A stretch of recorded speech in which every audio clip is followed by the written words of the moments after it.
J'ai rencontré beaucoup d'obstacles d'abord. Bon, parler de la parité, pas tellement parce que moi je suis dentiste.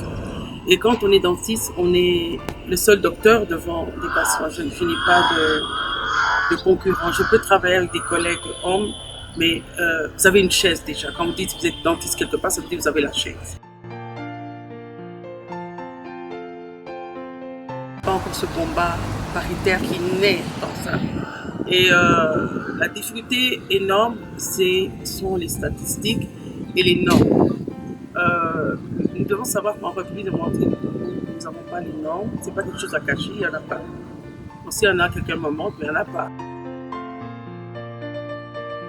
Et chaque fois qu'on vient de l'extérieur, on veut voir quand même les normes et on veut découvrir qu'est-ce que vous avez déjà commencé pour que nous, on puisse continuer. Vous voyez? Alors, des fois, on ne trouve pas les informations et on recommence vraiment dès le départ et c'est fatigant. Par exemple, moi, avec ma société, avec mon organisation non gouvernementale, j'ai commencé avec le Congo central. Donc, j'ai dû prendre une carte et regarder le Congo central, étudier les villes de Congo central. Et j'ai dû décider quelle ville je vais aller. J'ai compris qu'il y avait Kisantu. Après Kisantu, on va à Banzangungu. Après, quand on prend la nationale, on arrive à Gala. Après, c'est Kimpese. Après, on descend à Bomba, Matadi et Mwanga. Donc, j'ai dû étudier tout ça avant de le faire. J'ai dû étudier où se trouvent les hôtels, chercher, et vous ne les trouvez pas à l'internet. Donc, vous devez appeler, chercher les hôtels. Donc, c'est fatigant. En fait, vous me fatiguez avant même que je commence à travailler.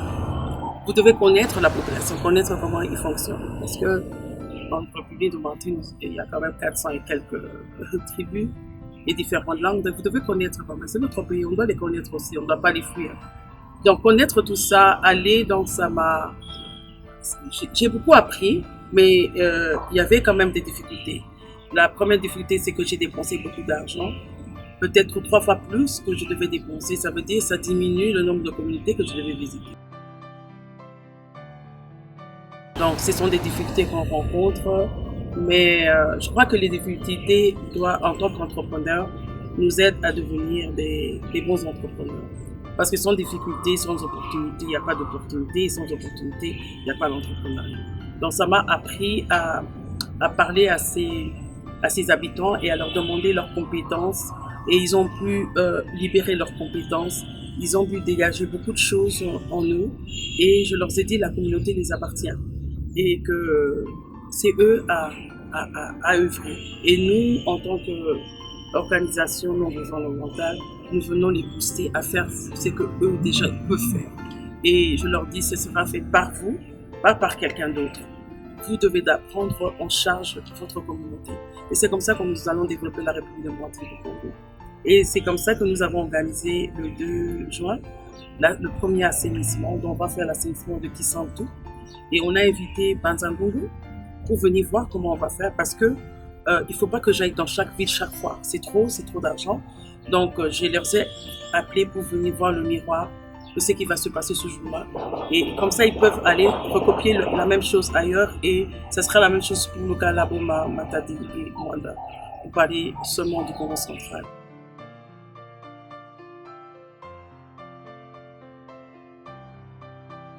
Pour un ministre, cela permettra aussi à son bureau qui l'accompagne à être plus engagé et à vraiment mettre le travail, pas 8 heures au travail, mais vraiment 8 heures de travail et changer les dons de la République démocratique du Congo. Et bien sûr, le dernier point, c'est celui de la parité. Il est très important que la République démocratique du Congo puisse s'appuyer de la Constitution, de l'article 11, qui parle bien sûr de la parité. La femme, aujourd'hui, elle s'est instruite, elle s'était peut-être pas instruite il y a quelques années, mais elle s'est vraiment instruite, elle s'est formée et elle est prête aussi, comme l'homme, à servir la République démocratique du Congo dans n'importe quel secteur qu'on lui présentera.